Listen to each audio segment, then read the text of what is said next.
At the bottom of the reactor, 195 tons of nuclear fuel are still burning, giving off incredible heat that is gradually melting the sand. On the surface of the plug, cracks begin to appear. Once we plugged up the hole, the temperature started to rise. We were afraid because it could have caused another explosion. It was terrifying. Scientists came to take readings. They were very worried. They were afraid the critical temperature would be reached and it would set off a second explosion. That would have been a terrible tragedy. The cement slab below the reactor core is heating up and in danger of cracking. The magma is threatening to seep through. The water the firemen poured during the first hours of the disaster has pooled below the slab. If the radioactive magma makes contact with the water, it could set off a second explosion even more devastating than the first. The country's top experts are called into action. Vasily Nestorenko was one of them. At the time, he was working on improving the Soviet Union's intercontinental nuclear missiles. If the heat managed to crack the cement slab, only 1,400 kilograms of uranium and graphite mixture would have needed to hit the water to set off a new explosion. The ensuing chain reaction could set off an explosion comparable to a gigantic atomic bomb. Our experts studied the possibility and concluded that the explosion would have had a force of 3 to 5 megatons. Minsk, which is 320 kilometers from Chernobyl, would have been razed and Europe rendered uninhabitable. We had to stop the process. If it continued,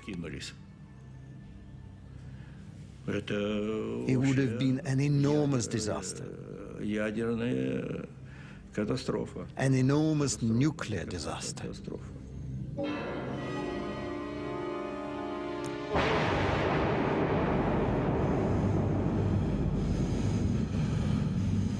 This second explosion would have been accompanied by a terrible shockwave and a massive rise in radioactivity that would have claimed thousands of lives in a matter of hours. Thank God it didn't happen. There were trains with over 1,000 cars in Minsk, Gomel and Kiev ready to evacuate the population. The situation is critical. In Moscow, the State Commission decrees 2 emergency measures. First, send in a battalion of firemen to drain the water from under the reactor. They will later be declared national heroes, but will suffer from radiation sickness the rest of their lives. Second, seal the breach more effectively to bring the temperature down once and for all.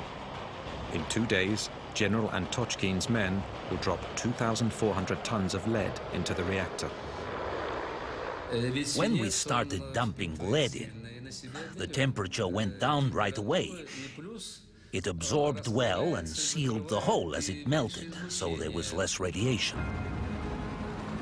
But some of this lead melts when it hits the blaze and vaporizes into the atmosphere. 20 years later, traces of it can be found in the sick children of Chernobyl. It's highly criticized today, but given the situation, there was no better solution. And all the people, military or civilians, officers or not, worked selflessly.